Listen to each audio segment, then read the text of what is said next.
我现在是在湖北恩施利川的榆木寨。其实这个榆木寨呀，我之前呢是来过一次，但是那一次呢，我是赶着去兰州参加活动，所以呢在这里停留的时间呢不够多，只停留了短短的2-3个小时吧。所以这次我又回来这里，要完整的来去拍一遍。来这个榆木寨主要是看什么东西呢？古墓、古宅、古栈道，特别是它的古墓可以说是相当的震撼。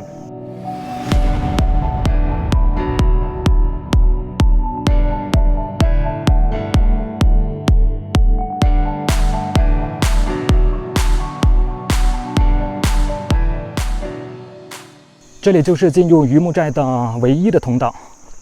你看这里呢，其实是一座桥，道路其实并不宽，所以呢，汽车是进不来的，最多呢就是那种3轮车。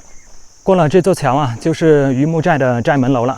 真的是悬崖急上见寨楼，一夫把关鬼神愁这座寨楼是建于清代，凤修。是一块碑记，上面呢是写着很多捐款人的名字。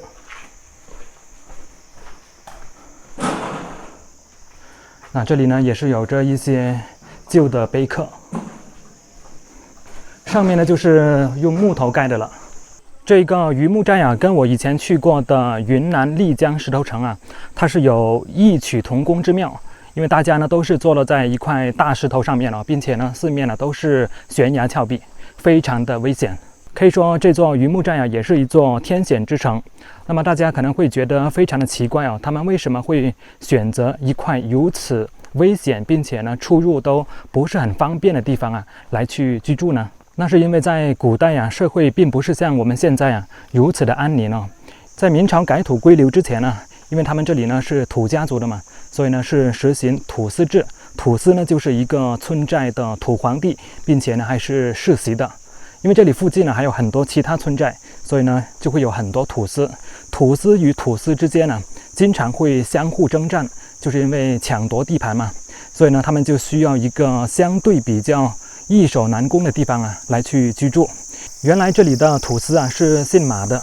那么有一次呢，有一个其他村寨的谭土司就对这个榆木寨呢垂涎已久，所以呢就想过来这里征战，但是呢攻了几个月之后都没有攻下来。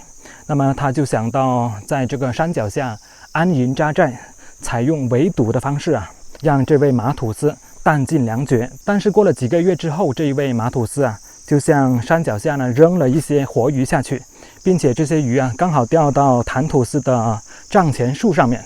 然后这位谭土司就感叹道，如果想要攻克这座村寨的话呢，简直犹如缘木求鱼最后呢就放弃了。然后榆木寨这个名称呢就是这么来的。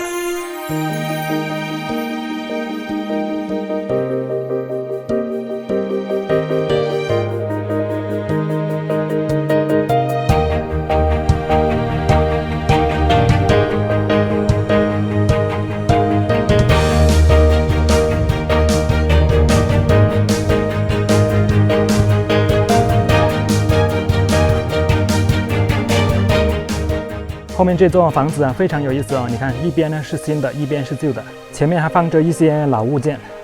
你看这个是纯石头凿的水缸，这边呢还有一个圆的，这是石磨。现在我们就去双寿居。这个名字听起来呢像是一座老房子但是呢却不是，是榆木寨里面最大的一座古墓。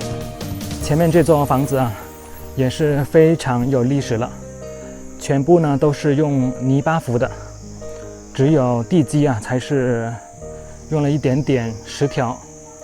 你看，其实这里呢也是一座古墓，但是呢好像没有墓碑了，就只有这一块。过了前面这座房子之后呢，就可以看到古墓了。你看这里呢是有一条阶梯可以上去，它左右两边都开有这个侧门。你看上面呢是写着自在堂。这个墓它是3门2院的，3门呢指的就是这左右2个门，中间的一个大门。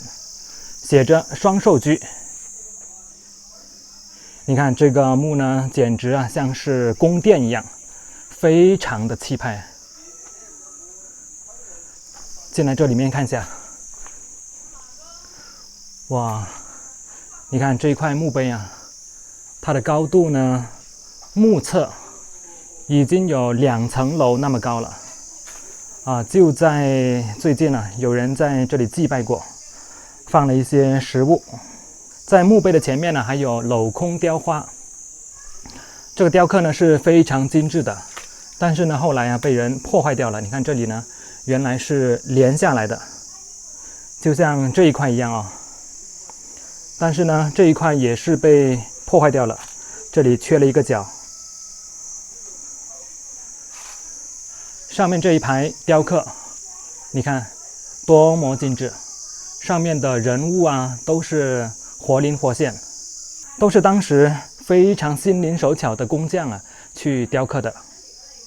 这座墓啊是建于清同治5年，也就是公元1866年了，到现在呢已经是有100多年的历史了。在右边呢是有一个福字，龙真穴正地。那这边呢还有一个寿字，可以上来这边一个平台上面呢，往这边看。这样看的话呢，就是显示出规模啊，真的是非常大了。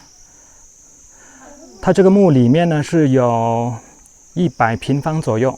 上一次我来榆木寨的时候啊，有一位当地的朋友呢跟我介绍，他说这座双寿居啊，其实呢也是一座碑屋。碑屋啊，其实就是把整座墓啊修在房子里面。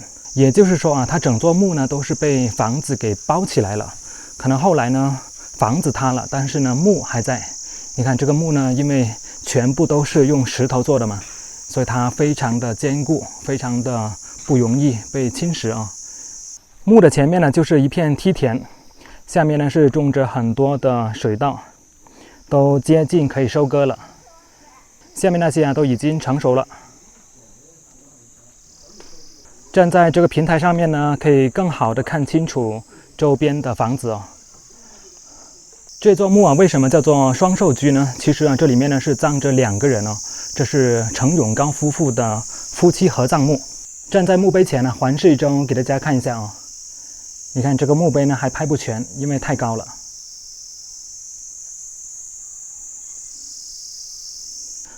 现在过来墓碑的后面看一下。后面也是有一堵围墙哦，在后面呢还有垛墙，就是有一级一级升高的。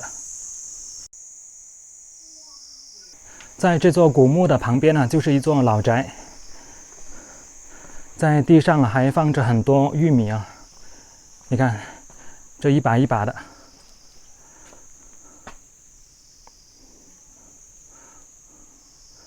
这座老宅啊也是非常有历史了。你看它的门槛呢都已经被踩成这个样子了，塌了很多。这座房子呢平时啊应该是没有人住的，只是主人呢会偶尔回来一下。这是两边的房子，在中间呢还有一条过道啊，可以上到上面的那个平台。但是我看这条通道啊，下面就只有一根木头作为支撑。而且呢，还有点弯下来了，所以最好啊还是不要走。我相信在过去啊，下面这个房子呢，就是用来圈养家禽的，养猪、养牛、养鸡鸭的。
看完双寿居之后啊，我们现在过去项目严君墓，也是一座非常有特色的古墓。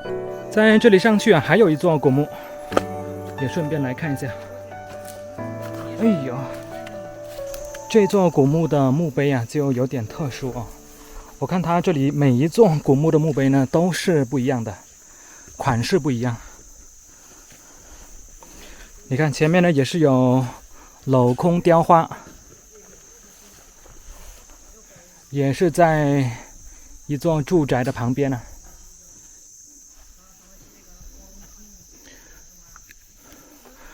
看得出来也是姓项的。里面那几个字呢，就看得不是很清楚了。后面呢就是坟茔，地上还长出了2个瓜。到了项目严君墓，这座墓啊，我认为是榆木寨里面最特别的一座墓啊，因为它的墓碑啊是一根权杖做的。前面这个建筑啊，相当于是墓的牌坊，这里啊就是墓碑了。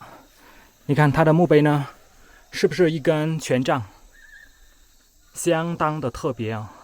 这也是全国唯一的一根权杖墓碑。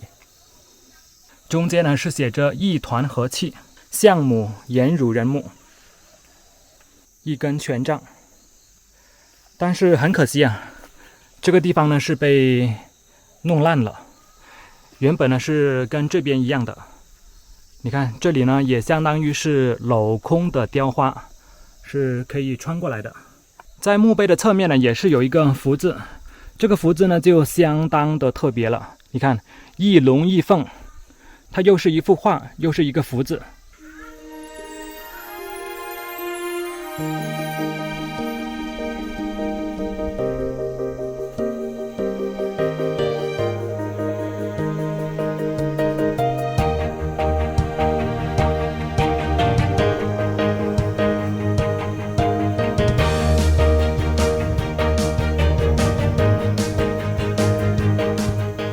看完项子严君墓之后呢，现在去项子墓，现在就要走稍微小一点的路了。